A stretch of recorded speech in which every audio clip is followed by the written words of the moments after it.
ನಾವು ದುನಿಯಾ ವಿಜಯ್ ಅಭಿಮಾನಿಗಳು ಪ್ರತಿಯೊಬ್ಬ 3 ಜನ ಬಂದಿದ್ದೀವಿ ಟೋಟಲ್. ಫಿಲಿಂ ಅಂತೂ ಸೂಪರ್ ಆಗೈತೆ. 100% ಓಡುತ್ತೆ. ಕನ್ನಡ ಫಿಲಿಂ ನ ಪ್ರತಿಯೊಬ್ರು ಬೆಳೆಸಿ ಉಳಿಸಿ ಅಷ್ಟೇ. ತುಂಬಾ ಚೆನ್ನಾಗಿತ್ತು ಮೂವಿ. ಅಣ್ಣ ತಮ್ಮನ ಸೆಂಟಿಮೆಂಟ್ ಬ್ಯೂಟಿಫುಲ್ ಇದೆ. ಟ್ವಿಸ್ಟ್ ಮೇಲೆ ಟ್ವಿಸ್ಟ್ ಇತ್ತು ಮೂವಿಯಲ್ಲಿ. ಒಂದೊಂದು ಟ್ವಿಸ್ಟ್ ಮೇಲೆ ಏನಾಗುತ್ತೆ ನೆಕ್ಸ್ಟ್ ಏನಾಗುತ್ತೆ ಅಂತ ಟ್ವಿಸ್ಟ್ ಮೇಲೆ ಟ್ವಿಸ್ಟ್ ಇತ್ತು. ತುಂಬಾ ಚೆನ್ನಾಗಿದೆ. ಇಂತ ಬ್ಯೂಟಿಫುಲ್ ಫಿಲಿಮ್ ಇನ್ನು ಹಲವಾರು ರೀತಿಯಲ್ಲಿ ಅವರು ಪಿಕ್ಚರ್ ಮಾತ್ರ ಹೀರೋ ಅಲ್ಲ, ರಿಯಲ್ ಲೈಫ್ ಅಲ್ಲಿ ಹೀರೋ ಆಗಿದ್ದಾರೆ. ಆಕ್ಚುಲಿ ಮೊನ್ನೆ ಇದ್ರಲ್ಲೆಲ್ಲ ನೋಡ್ತೀವಿ ನಾವು, ರಿಯಲ್ ಲೈಫ್ ಅಲ್ಲಿ ಯಾರಿಗೆ ಸಹಾಯ ಮಾಡೋದಾಗ್ಲಿ ಇನ್ನೊಂದಾಗ್ಲಿ ಪ್ರತಿಯೊಂದು ಮಾಡ್ತಾರೆ.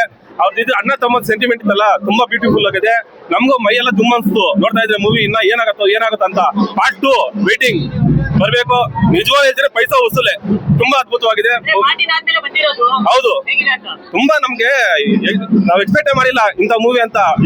ನೆಕ್ಸ್ಟ್ ಏನಾಗುತ್ತೆ ಅವರು ಏನೇನ್ ಮಾಡ್ತಾರೆ ಅನ್ನೋದು ತುಂಬಾ ಚೆನ್ನಾಗಿತ್ತು. ತುಂಬಾ ಬ್ಯೂಟಿಫುಲ್ ಆಗಿತ್ತು. ಅಂದ್ರೆ ಅಣ್ಣ ತಮ್ಮನ ಸೆಂಟಿಮೆಂಟ್ ನಮ್ಗೆ ನೋಡ್ತಾ ಇದ್ರೆ ನಮ್ಮ ಮನೆಯಲ್ಲಿ ನಾವು ಅಣ್ಣ ತಮ್ಮಂದು ಯಾವ ರೀತಿ ಇರ್ಬೇಕು ಅನ್ನೋದು ಒಂದು ಮೈರೋಂಚನ ಆಗ್ತಿದೆ. ತುಂಬಾ ಚೆನ್ನಾಗಿತ್ತು. ಫ್ಯಾಮಿಲಿ ಸಮೇತ ಬಂದು ನೋಡೋಂತ ಮೂವಿ ತುಂಬಾ ಚೆನ್ನಾಗಿದೆ.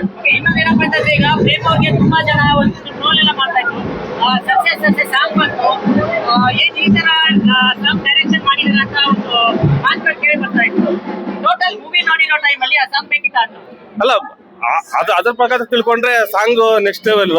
ಬಟ್ ಅದು ಕಾನೂನು ಪ್ರಕಾರವಾಗಿ ಏನಿದೆ ಅದಾಗಿದೆ. ಬಟ್ ಫಿಲಿಮ್ ಅಂತೂ 100% ಹೇಳ್ತೀನಿ, ತುಂಬಾ ಬ್ಯೂಟಿಫುಲ್. ಧ್ರುವಣ್ಣ ನಮ್ ಮೂವಿ ನಾವು ಹೆಂಗೆ ನೋಡ್ತೀವಿ ಅಂತ ನಮ್ಗೆ ಗೊತ್ತಿಲ್ಲ. ತುಂಬಾ ಚೆನ್ನಾಗಿದೆ ಮೂವಿ. Direction super. ಪ್ರೇಮ್ ಅವ್ರದ್ದು ಮಾತ್ರ ಎಕ್ಸಿಮೆಂಟ್. ಆವಾಗ ಜೋಗಿ ಯಾವ ರೀತಿ ಇತ್ತು, ಇವತ್ತು ಇದೇ ಮೂವಿನ ಜೋಗಿ ರೀತಿನೇ ನೋಡ್ತಾ ಇದೀವಿ ನಾವು. ಇನ್ನೊಂದು ಚೆನ್ನಾಗಿದೆ, ಬ್ಯೂಟಿಫುಲ್ ಇದೆ. ಪಾರ್ಟ್ 2 ವೇಟಿಂಗ್, ತುಂಬಾ ವೇಟಿಂಗ್.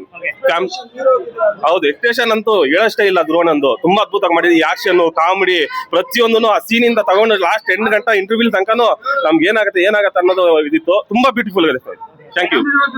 ಫ್ಯಾಮಿಲಿ ನೋಡೋಂತ ಸಿನಿಮಾ, ಕುಟುಂಬ ಸಮೇತ ಬಂದು ತಂದೆ ತಾಯಿ ಅಣ್ಣ ತಮ್ಮಂದ್ರು ಅಕ್ಕ ತಂಗಿ ಬಂದು ನೋಡೋಂತ ಸಿನಿಮಾ ಫ್ಯಾಮಿಲಿ ಸಿನಿಮಾ ಇದು. Thank you sir.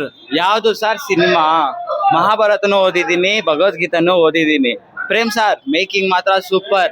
ಒಂದೇ ಮಾತು ಹೇಳೋದು, ಕನ್ನಡ ಇಂಡಸ್ಟ್ರಿನ ಅದೃಸ್ಬೇಕು ಇನ್ನು. Thank you.